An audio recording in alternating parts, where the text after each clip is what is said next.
खमंग चमचमीत फोडणीचं वरण भात आणि त्यावर खमंग असं साजूक तूप, बस अजून काय हवंय?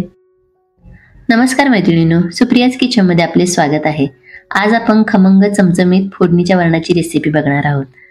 त्यासाठी इथे मी कुकरमध्ये पाऊण वाटी मुगाची डाळ, पाव वाटी तुरीची डाळ घेतलेली आहे. ती स्वच्छ धुवून आपण शिजवून घेऊया.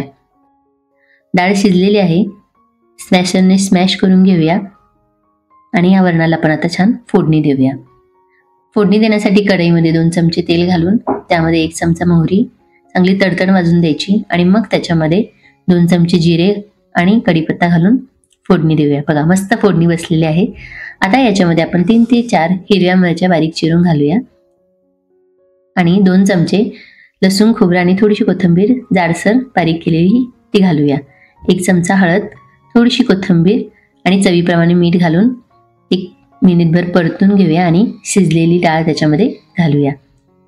थोडंसं पाणी घालूया आणि 5 ते 10 मिनिटं हे बघा मस्त खमंग चमचमीत असं फोडणीचं वरण आपलं तयार झालेलं आहे. खायला पण खूप छान लागतं आणि झटपट होतं. तुम्ही सुद्धा ही रेसिपी नक्की करून बघा.